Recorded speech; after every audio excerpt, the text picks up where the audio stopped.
دوستانو سلامونه. د محمد او ملګري یې کتاب د لومړي ټوک څخه نن یې د اوومې برخې سره راغلی یم. ستاسې پام ورته راړو.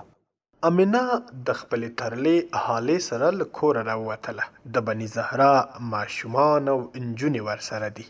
ځینې هاشمي جینکۍ او ماشومان هم راووتل.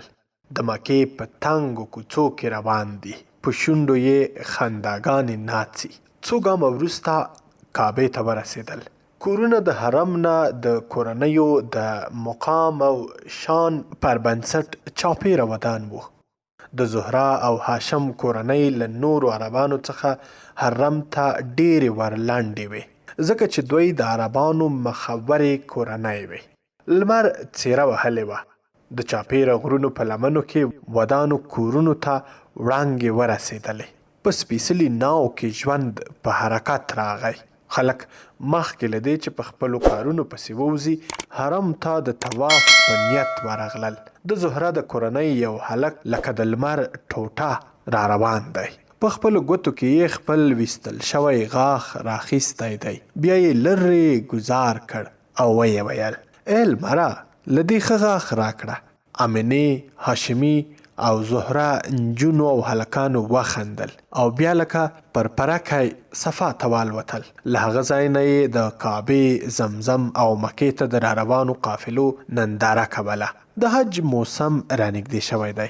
یو تن یوه قافله ولیدله چې د طایف نه را روانه وه.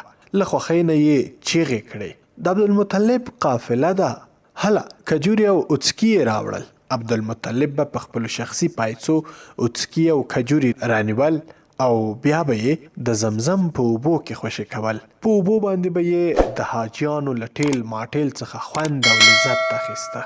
امینه د صفا له غونډۍ راښکته شوه. خپلې همزولې ورسره دي. په صفا او مروه کې د حاجیانو په څېر منډې رامنډې وهي. د حجرې تمثیل یې کاوه. کله چې زوی اسماعیل له تندې په ژړا شو او ده یې د اوبو لپاره منډې رامنډې وهلې. امینه له خپلو منډو خوند اخلي.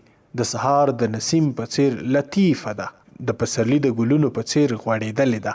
سره له دې چې ماشومه ده، خو بیا یې هم احساس کاوه چې د مخورې کورنۍ څخه ده. خو په خپلو ژورو کې یې دا احساس نه کاوه چې د عربانو د مور حاجرې نه غوره ده.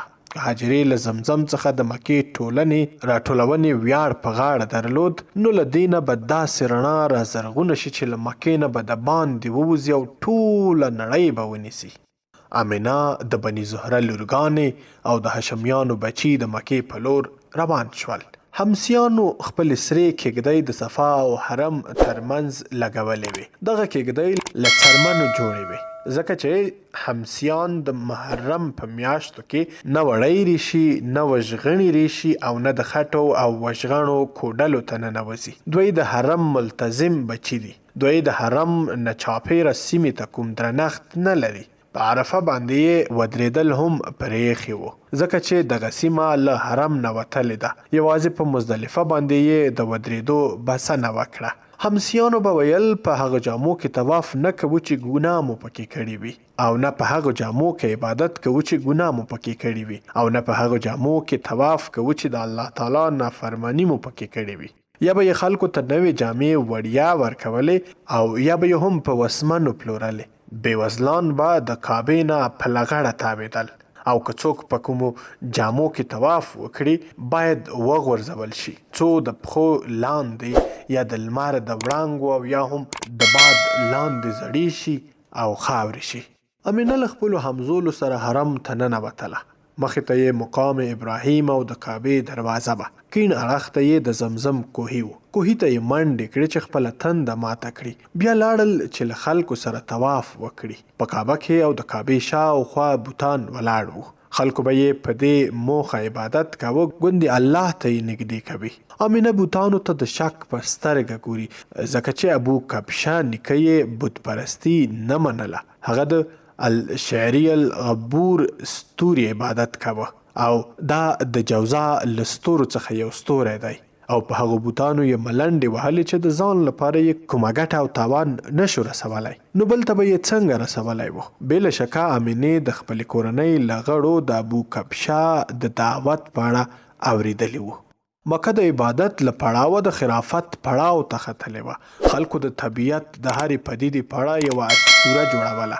ویل به یې شهری العبور او شهری الغمیسه او سهیل سره یو ځای وو، ځکه خو دغه دواړه شهریات د سهیل خویندې وې. سهیل وښویېده او ښی اړخ ته لاړ. عبور ورپسې شوله. مجرا تیر شو. غمیسه د سهیل د نادرکه کېدو په خاطر په ژړا شوه. دومره یې وژړل چې د سترګو رڼا یې د لاسه ورکړه، او همدا لامل دی چې شهری العبور تیر شوی شهري له غمیسه نه روڼ او ځلانده